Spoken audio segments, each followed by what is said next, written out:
বিসমিল্লাহির রহমানির রহিম। আসসালামু আলাইকুম রহমতুল্লাহ। আমরা বিভিন্ন সময় বিভিন্ন দলিল দস্তাবেজের মধ্যে প্রথম পক্ষ, দ্বিতীয় পক্ষ অথবা দলিল দাতা বা দলিল গ্রহীতা অথবা হলফকারী এই কথাগুলো দেখতে পাই। তো কোন ক্ষেত্রে কোন দলিলের বেলায় কে প্রথম পক্ষ হবে বা কে দ্বিতীয় পক্ষ হবে অথবা কে দাতা হবে বা কে গ্রহীতা হবে। যিনি কোনো কিছু ক্রয় করবেন, চিরতরে সেটা নিজের দখলে নেবেন অথবা ক্রয় করা এবং দখলে নেওয়ার চুক্তিপত্র করবেন, সেই ক্ষেত্রে তিনি হবেন দলিলের প্রথম পক্ষ বা দলিল গ্রহীতা। এক্ষেত্রে দুটা জিনিস হতে পারে, একটা হচ্ছে বায়নাপত্র এবং দ্বিতীয়টা হচ্ছে সাফ কবলা বা বিক্রয় দলিল। সেটা জমি জমা হতে পারে, গাড়ি বাড়ি ফ্যাক্টরি ইন্ডাস্ট্রি যে কোনো কিছু হতে পারে। অর্থাৎ আপনি যদি কোনো কিছু বিক্রয় করার জন্য ক্রেতার সাথে প্রথমে বায়না করেন, তাহলে যিনি ক্রেতা বা কিনবেন বলে আপনার সাথে চুক্তিতে আবদ্ধ হচ্ছেন, তিনি হবেন প্রথম পক্ষ বা দলিল গ্রহীতা।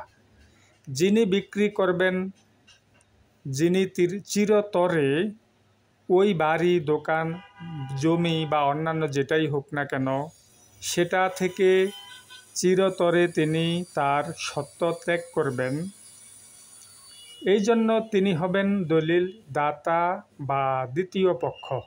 অর্থাৎ ক্রেতা প্রথম পক্ষ বা দলিল গ্রহীতা এবং যিনি বিক্রেতা তিনি হবেন দলিল দাতা বা দ্বিতীয় পক্ষ। বায়নানামা বা সাফকবলা দলিল যেটাই হোক না কেন, এখানে উদ্দেশ্য থাকে একটাই, সেটা হচ্ছে যে দলিল দাতা বা দ্বিতীয় পক্ষ চিরতরে ওই সম্পত্তি বিক্রেতার কাছে বিক্রয় করে দিবেন, এই মর্মে বায়নাপত্রে আবদ্ধ হলেন এবং পরবর্তীতে যখন সাফকবলা দলিল সৃজিত হবে তখনও ঠিক একইভাবে বায়নাপত্রের মতোই যিনি ক্রেতা তিনি হবেন প্রথম পক্ষ বা দলিল গ্রহীতা এবং যিনি বিক্রেতা তিনি হবেন দ্বিতীয় পক্ষ বা দলিল দাতা।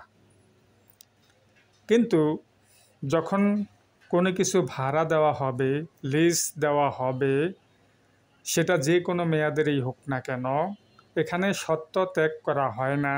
শুধুমাত্র কারো মালিকানাধীন কোনো একটি জমি বা ফ্যাক্টরি বা বাড়ি বা ফ্ল্যাট বা দোকান যেটাই হোক না কেন, একটা নির্দিষ্ট সময়ের জন্য অন্য ব্যক্তির কাছে সেটি মাসিক বা বাৎসরিক ভিত্তিতে ভাড়া দেওয়া হয়।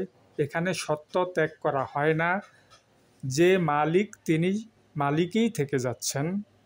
এই ক্ষেত্রে যিনি মালিক তিনি হবেন প্রথম পক্ষ বা দলিল দাতা, কিন্তু যিনি ভাড়া নেবেন তিনি হবেন দ্বিতীয় পক্ষ বা দলিল গ্রহীতা। এখানে বাড়ির মালিক বা দোকানের মালিক তিনি দোকানের যিনি ভাড়াটিয়া তাকে দলিল করে দিচ্ছেন ভাড়ার চুক্তিপত্রের দলিল নামে, যেটা পরিচিত। এবার আসা যাক ব্যবসা বা অন্যান্য পারস্পরিক সম্পর্কিত যেই চুক্তিপত্র হয়, সেক্ষেত্রে কি হতে পারে, কে হতে পারে প্রথম পক্ষ বা দলিল দাতা বা দ্বিতীয় পক্ষ বা দলিল গ্রহীতা।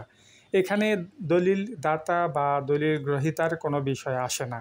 অর্থাৎ যখন পারস্পরিক সম্পর্কের ভিত্তিতে বা বোঝাপড়ার ভিত্তিতে যখন কোনো দলিল হয়, সেটা ব্যবসা হোক বা অন্য যে কোনো বিষয় হোক, সেখানে শুধুমাত্র প্রথম পক্ষ বা দ্বিতীয় পক্ষ থাকে, দলিল দাতা বা গ্রহীতা থাকে না। ধরুন আপনারা 2 জন বা 5 জন মিলে একটা ব্যবসা করবেন, এখানে এই 4 জন বা 2 জন যারাই ব্যবসার অংশীদার, তাদের যে কোনো একজন প্রথম পক্ষ, আরেকজন দ্বিতীয় পক্ষ, আরেকজন তৃতীয় পক্ষ এভাবে থাকতে পারে, কিন্তু এখানে দলিল দাতা বা গ্রহীতার কোনো ব্যাপার আসে না। আরেকটি হচ্ছে হলফনামা বা আমরা যেটাকে অ্যাফিডেভিট বলে থাকি। সেখানে যদি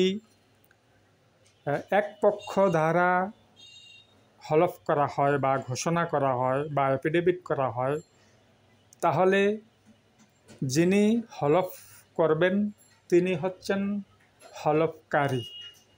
আর যদি একাধিক পক্ষের মধ্যে হলফনামা তৈরি করা হয় বা ঘোষণাপত্র বা অ্যাফিডেভিট তৈরি করা হয়, সেক্ষেত্রে প্রত্যেক পক্ষকে প্রথম পক্ষ, দ্বিতীয় পক্ষ বা তৃতীয় পক্ষ না লিখে সেটা প্রথম হলফকারী, দ্বিতীয় হলফকারী বা তৃতীয় হলফকারী হিসেবে লেখা হয়। তাহলে আমরা এখানে এই জিনিসটা পরিষ্কারভাবে বুঝতে পারলাম যে কোন দলিলের ক্ষেত্রে কে প্রথম পক্ষ হয় বা কে দ্বিতীয় পক্ষ হয় বা কে দলিল দাতা হয় বা কে দলিল গ্রহীতা হয় অথবা কে হলফকারী হয়, এগুলো সবিস্তারে আলোচনা করলাম। আশা করি আপনারা উপকৃত হবেন। ধন্যবাদ সবাইকে। আসসালামু আলাইকুম ওয়া রাহমাতুল্লাহ।